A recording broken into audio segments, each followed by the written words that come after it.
Ganun lang. Kung alam ng Pangulo yan, hindi niya yan ito-tolerate at hindi yan mangyayari. Pero mga ganito kasing usapan, minsan, lihim. Senate Leadership Fund, isa sa mga mainit na issue na pinag-uusapan ngayon. Ayon kay dating DPWH Secretary Manuel Bunuan, nabuo ang tinatawag na Senate Leadership Fund dahil matindi raw ang pagkabahala ni President Bongbong Marcos Jr. sa malaking pagkabawas ng original na budget ng DPWH noong 2023. Nabahala raw ang Pangulo at sinabi niyang, "This cannot go on." Dahil dito, nabuo ang tinawag niyang Senate Leadership Fund, isang pansamantalang alokasyon ng pundo para maisama sa mga prioridad na proyektong pang-infrastructure ng mga senador. Ayon kay Bunuan, 24 billion pesos ang inilaan para sa pundong ito sa panukalang budget para sa taong 2024. Pero pinabulaan na naman ng Malacanang ang pahayag ni Bunuan. Wala raw alam si Pangulong Bongbong Marcos Jr. ang tungkol sa Senate Leadership Fund. Wala rin daw siyang alam na irregular na takbo sa loob ng DPWH. Wala po siyang alam eh.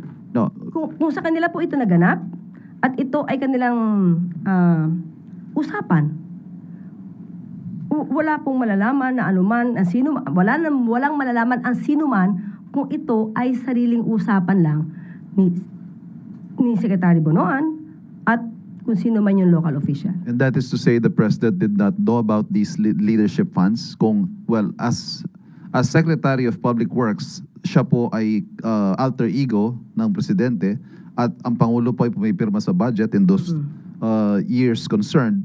So, sinasabi po ba natin, hindi alam ng Pangulo itong mga leadership funds na ito na tig 500 milyon, I think, for... Kung alam ng Pangulo, hindi yung mangyayari yan. Diba? Parang teacher. Kapag kayo'y nangopya, ipapaalam niyo ba sa teacher niyo?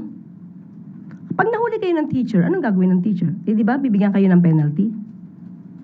So, gano'n lang. Kung alam ng Pangulo yan, hindi niya yan ito-tolerate at hindi yan mangyayari. Pero mga ganito kasing usapan, minsan, lihim. So it was an agreement between the former Secretary of Public Works and the senators. According to him. We are just basing on what he said. So, personal knowledge, none. Si Yusek Claire Castro.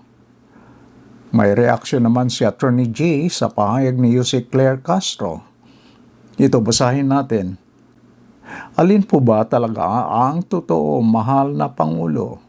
Dahil ilang beses na naming naririnig ang palusot na ito na sa loob ng 3 taon ay hindi ninyo alam na ninanakaw pala ang pundo ng gobyernos sa pamamagitan ng budget insertions para sa flood control ng mga proyekto ng Kongreso. At ngayon naman, pati ang leadership fund o mano ng Senado ay wala rin kayong kaalam-alam.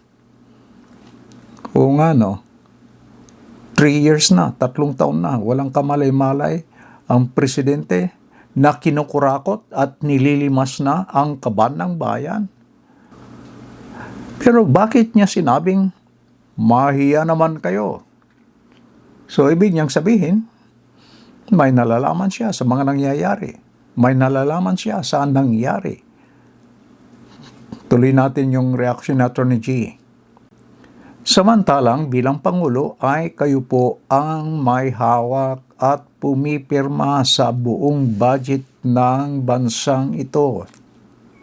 Dahil kung umabot po sa 3 taon itong tahasang ginagawa ng mga tauhan ninyo, 2 lang po ang maaring dahilan kung bakit patuloy na nakakalusot ang mga ito. Either, number 1, either napakahina ninyo bilang isang pinuno na hindi kayo nirerespeto ng mga tauhan ninyo. Pangalawa, o naman kasama kayo at may basbas ninyo ang mga galawang ito. Ano po ba ang totoo? Mga kaibigan, sa aking sariling opinion, mahirap kong paniwalaan ang pahayag ni Yussi Claire Castro na walang personal knowledge ang Pangulo tungkol sa Senate Leadership Fund. Bilyong-bilyong piso ang pinag-uusapan dito, hindi thousand, hindi milyon, bilyon. Ipapasok, isasama ito sa national budget. Hindi alam ng Pangulo. Di ba sinabi niya na i-review niya ang panukalang budget bago niya pirmahan. Lalo na sinabi mismo ni dating Secretary Manuel Bunuan na ipinaalam niya ang pagbabagong nangyari sa budget. Kaya nabuo itong Senate Leadership Fund. Kaya maluluko ako dito sa paliwanag ni Yussi Claire Castro na ang sabi niya, kung alam ng Pangulo, hindi mangyayari yan. Parang teacher, pag kayo ay nangupya, ipapalam ninyo ba sa teacher ninyo? Pag nahuli kayo, bibigyan kayo ng penalty. Di ba sinabi ni Pangulong Marcos Jr. na nire-review niya ang national budget bago niya pirmahan ito? Pagkatapos sabihin mong wala siyang alam? Dahil kung wala siyang alam, isa siyang mahinang leader. Napakalaking pondo ang sangkot. Hindi thousand, hindi milyon, bilyon ang sangkot. Hindi niya alam? Hindi niya alam na pinapalusutan siya ng kanyang mga tauhan?